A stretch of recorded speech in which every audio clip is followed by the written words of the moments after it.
ሰላም ተመልካቾቻችን፣ የደረሱን ሰበር መረጃዎች በዝርዝር ወደ እናንተ እናደርሳለን። ወደ ዝርዝር ጉዳዮቹ ከመሄዳችን በፊት አበይት ዜናዎቹን እናስቀድም። የአሜሪካው ምክትል ፕሬዝዳንት ጄዲ ቫንስ ከኢራን ጋር የሚደረገውን የተኩስ አቁም ድርድር ለመምራት ፓኪስታን መዲና ገቡ። በኢስላማባድ የሚካሄደው ንግግር ከ1979 የኢራን አብዮት በኋላ በሁለቱ ሀገራት መካከል የሚደረግ ከፍተኛ የዲፕሎማሲ ግንኙነት ሆኖ ተመዝግቧል። ዋሽንግተን ቴህራን በቅንነት ለመደራደር ዝግጁ እስከሆነች ድረስ ጦርነቱን በሰላም ለመቋጨት መወሰኗን ምክትል ፕሬዝዳንቱ አሳውቀዋል። በሌላ ዜና የኢራን ከፍተኛ ባለስልጣናት ለተኩስ አቁም ድርድሩ ፓኪስታን መዲና መግባታቸው ተገለጠ። አፈ ጉባኤ መሐመድ ባገር ጋሊባፍ እና የውጭ ጉዳይ ሚኒስትሩ አባስ አራንጋቺ በኢስላማባዱ መድረክ ላይ ተገኝተዋል። ዲፕሎማሲ ወይስ ጽናት? የኢራን ወታደራዊና ፖለቲካዊ ቁንጮች በአንድ የድርድር ጠረጴዛ ላይ መሰለፋቸው ለዋሽንግተን ምን አይነት መልእክት ይዞ ይመጣል? አብረን እናየዋለን። በሌላ ዜና በዩናይትድ ስቴትስ የሚገኙ የሊባኖስና የእስራኤል አምባሳደሮች በስልክ ቀጥተኛ ግንኙነት ማድረጋቸው ተጋለጠ። ለበርካታ አስርተ ዓመታት በጠላትነት የቆዩት ሁለቱ ሀገራት የዓለምን ማሸማጋይነት ፊት ለፊት የተነጋገሩበት ታሪካዊ ክስተት ዓለምን አስደነገጠ። በዋሽንግተን የሚካሄደው ታሪካዊ ድርድር ከመጀመሩ በፊት የተሰማው ይህ መረጃ በመካከለኛው ምስራቅ ለሚፈለገው ዘላቂ መረጋጋት አዲስ በር ከፍቷል። በዝርዝር እናየዋለን። ኢራን ምንም እንኳን ወታደራዊ ጥቃቶች ቢሰነዘሩባትም በዲፕሎማሲው ረገድ የበላይነቱን መያዟ ተመላከተ። የአሜሪካ ዋነኛ ፍላጎት የሆርሙዝ ሰርጥን ለማስከፈትና የአቶሚክ ተቋማትን ዳግም ለማሰለል መሆኑ ተረጋግጧል። የቀድሞው የፓኪስታን የአየር ኃይል ማርሻል ዋሽንግተን ሰዓቱ እያለቀባት መሆኑንና ቴህራን በትዕግስት እየተጫወተች እንደሆነ አስጠነቀቁ። ይህንና ሌሎች ተጨማሪ መረጃዎችን በዝርዝር ይዘናል። አብራችሁን ቆዩ።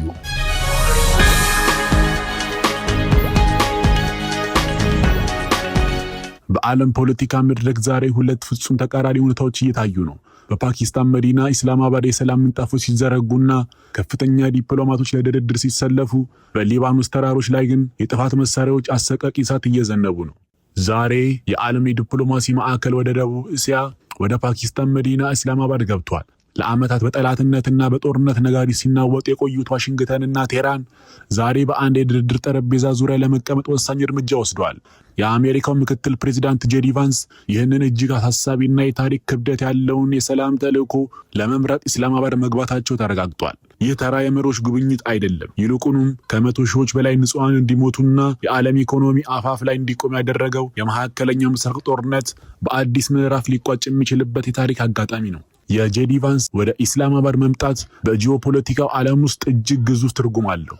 ከ1979 የኢራን ኢስላማባድ አብዮት በኋላ ሁለቱ ሀገራት እንዲህ ባለ ከፍተኛ ስልጣን እርከን ፊት ለፊት ተገናኝተው አያውቁም።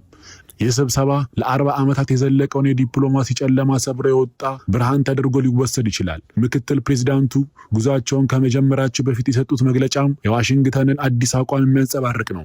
ጄዲ ቫንስ እንዳሉት ኢራናውያን በቅንነት ለመደራደር ዝግጁ ከሆኑ እኛ በእርግጠኝነት የተዘረጋ እጃችንን እናቀርባለን ብለዋል። ይህ ንግግር በዲፕሎማሲያዊ ሳይንስ ውስጥ የመተማመን ግንባታ ወይም ሙከራ ነው። አሜሪካ በኢራን ላይ የጣለችውን ወታደራዊና የኢኮኖሚያዊ ጫና ለጊዜው ገታ አድርጋ ቴህራን በድርድር ጠረጴዛው ላይ የምታሳየውን አፈጻጸም ለመመዘን መቁረጧን ያሳያል። የፓኪስታን መንግስት ይህንን ታሪካዊ ድርድር ለማስተናገድ የመመረጡ ሚስጥር ደግሞ ሀገሪቱ በምዕራብ ዓለምና በኢራን መካከል ያላትን የቀረበ ግንኙነት እንዳስተማማኝ ድልድይ ስለታመነበት ነው። ይሁን እንጂ የሰላሙ መንገድ እጅግ ጠባብና አደገኛ ነው። ፕሬዝዳንት ዶናልድ ትራምፕ ጦራቸውን በኢራን ደጃፍ እንዲቆይ ትዕዛዝ በሰጡበትና እስራኤል በሊባኖስ ግንባር ጥቃቷን ባላላችበት በዚህ ወቅት በጄዲ ቫንስ የሚመራው ድርድር ምን ያክል ስኬታማ ይሆናል የሚለው ጥያቄ የዓለምን ገበያና ፖለቲካ በአንክሮ እየተመለከተ ይገኛል።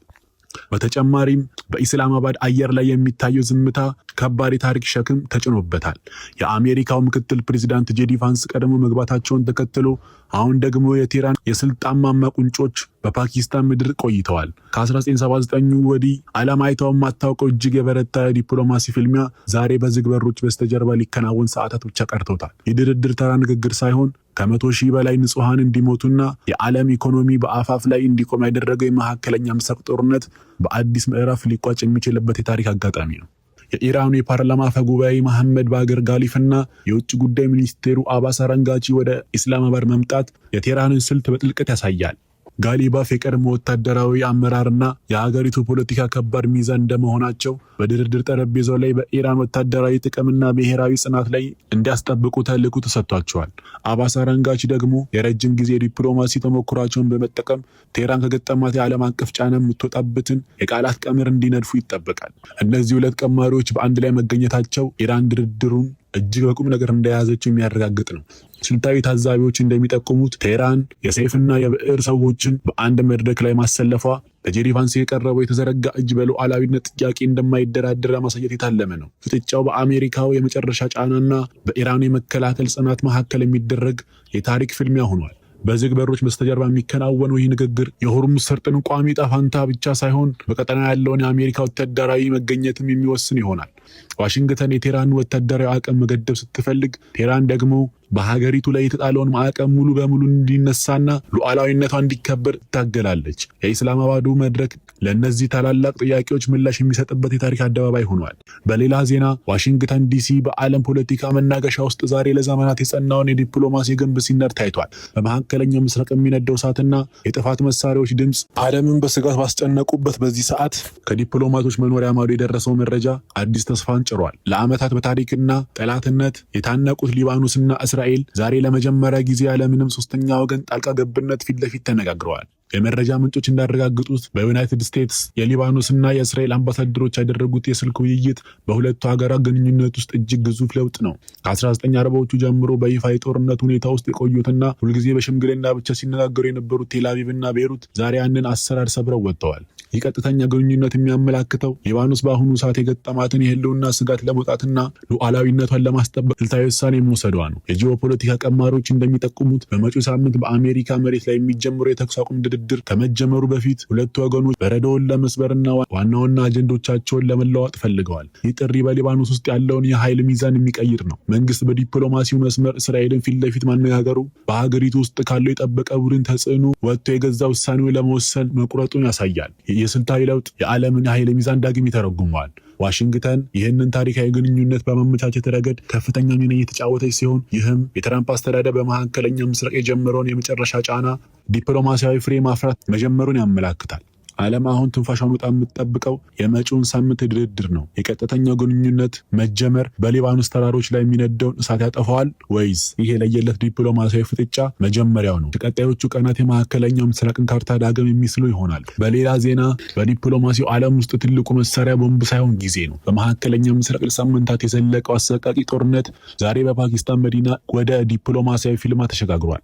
ዓለም አቀፍ ታዛቢዎች የአሜሪካን የተዘረጋ እጅና የኢራንን ጽናት በአንክሮ የተመለከቱት ይገኛሉ። የቀድሞ የፓኪስታን የአየር ኃይል ማርሻልና ስልታዊ ጥበብ አዋቂ ማሱድ አክታር ከኢስላማባድ ይዞት የመጡት እይታ የሁለቱን ሀያላን ሀገራት ፍጥጫ በአዲስ መነጽር የሚያሳይ ነው። ማሱድ አክታር ለአልጀዚራ በሰጡት ትንታኔ በአሁኑ ሰዓት የአሜሪካ ወገን ዋነኛ ቅድሚያ የሚሰጠውን አጀንዳ የዓለም ኢኮኖሚ ደም ስር የሆነውን የሆርሙዝ ሰርጥን ዳግም ማስከፈት ነው። ዋሽንግተን ጦርነቱን ለመቋጨት የምትፈልገው ቢያንስ ይህ መስመር ክፍት ሆኖ የነዳጅ ገበያው እንዲረጋጋ ዋስትና ስታገኝ ብቻ ነው። በተያያዘም የኒውክሌር ተቆጣጣሪዎች የኢራንን የአቶሚክ ማዕከላት እንዲጎበኙ መፍቀድ የአሜሪካ ሌላኛው ትልቅ ጥያቄ ነው። ይሁን እንጂ ቴህራን ለዚህ ጥያቄዎች የምትሰጠው ምላሽ በከፍተኛ ጥንቃቄ የተሞላ ነው። እንደ ማርሻል አክታር ገለጻ ኢራን በኒውክሌር ሉዓላዊነቷና በሚሳኤል ክምችቷ ላይ አቋሟን ትቀይራለች ተብሎ አይታሰብም። ቴህራን በድርድር ጠረጴዛው ላይ ልታሳይ የምትችለው ብቸኛው ልስላሴ በሊባኖስና በየመን ባሏት ተላላኪ ኃይሎች ላይ የምታደርገው ወታደራዊ ድጋፍ የሚመለከት ሊሆን ይችላል። ይህ ደግሞ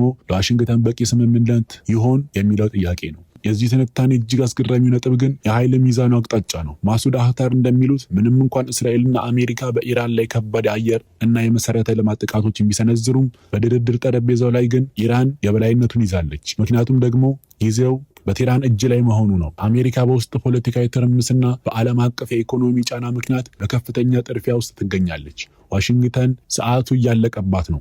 ቴህራን ግን ጦርነቱን ለማርገብና በትዕግስት የመደራደር ስልታዊ ብልሃት ይዛለች። ይህ የስልጣን ፍልሚያ በመካከለኛው ምስራቅ ለሚፈለገው ዘላቂ መረጋጋት አዲስና ፈታኝ መንገድ ሆኗል። በመጨረሻም ሊባኖስ ባለፈው ረቡዕ በእስራኤል መጠነ ሰፊ ጥቃት የሞቱባት ዜጎች ቁጥር 357 መድረሱን በይፋ አረጋገጠ። የሟቾች ቁጥር ገና የመጨረሻ ለመሆኑን የገለጹት የቤይሩት ጤና ሚኒስቴር በፍርስራሾች ስር ተጨማሪ አስክሬኖች እየተፈለጉ መሆኑንም አስታውቋል። በዓለም ፖለቲካ መድረክ ላይ ቃላትና ቦምቦች በአንድ ጊዜ የሚናገሩበት አደገኛ ወቅት ላይ እንገኛለን። በኢስላማባድ ከፍተኛ ዲፕሎማቶች የሰላምን ምንጣፍ ሲዘረጉ፣ የሜዲትራኒያን ባህር ላይ ግን የጥፋት መሳሪያዎች የንጹሐንን ሕይወት እየቀጠፉ ይገኛሉ። ከቤይሩት የጤና ሚኒስቴር የተገኘው የቅርብ ጊዜ መረጃ የቀጠናውን ሰብአዊ ቀውስ አዲስ ደረጃ ላይ ሰቅሎታል። ባለፈው ረቡዕ በመላው ሊባኖስ የተሰነዘረው የአየርና የሚሳኤል ድብደባ የሟቾቹን ቁጥር 357 አድርሶታል። ባለስልጣናቱ እንደሚሉት የነፍስ አድን ሰራተኞች የፈረሱ ህንፃዎችን ሲቆፍሩ አሁንም ድረስ ተጨማሪ አስክሬኖችና የተጎዱ ወገኖች እየተገኙ በመሆኑ አሃዙ ከዚህም በላይ ሊጨምር እንደሚችል ከፍተኛ ስጋት አለ። የሟቾችን ማንነት የመለየት ስራው በከፍተኛ ሁኔታ እየተከናወነ ቢሆንም የውድመቱ ስፋት ግን የሀገሪቱን የአደጋ ጊዜ አገልግሎት አቅም በእጅጉ ተፈታትኑታል። የቀጠናውን የኃይል ሚዛን የሚከታተሉ ስልታዊ ዘጋቢዎች እንደሚጠቁሙት እስራኤል ይህንን መጠነ ሰፊ ጥቃት ያበረታችው ሆን ብላ ነው። ቴልአቪቭ በኢራን ግንባር ላይ የተጀመረውን የተኩስ አቁም ሂደት በመጠቀም የሊባኖስንና የህዝቡላን ነጥሎ የመምታት ስልታዊ እድል አግኝቻለሁ ብላ ታምናለች። ይህ የግንባሮች መለያየት አሜሪካና ኢራን በድርድር ጠረጴዛ ላይ ሲቀመጡ፣ ሊባኖስ ግን በብቸኝነት እንድትደማ ያደረገ ስውር ወታደራዊ ስሌት ውስጥ ይህ የፖሊሲ ሽግግር የዓለምን የኃይል ሚዛን ዳግም ይተረጉመዋል። በኢስላማባዱ ድርድር ሊባኖስን በተኩስ አቁም ስምምነት ውስጥ ለማካተት ከፍተኛ ግብ እየተደረገ ቢሆንም በመሬት ላይ ያለው ሀቅ ግን ተቃራኒ ነው።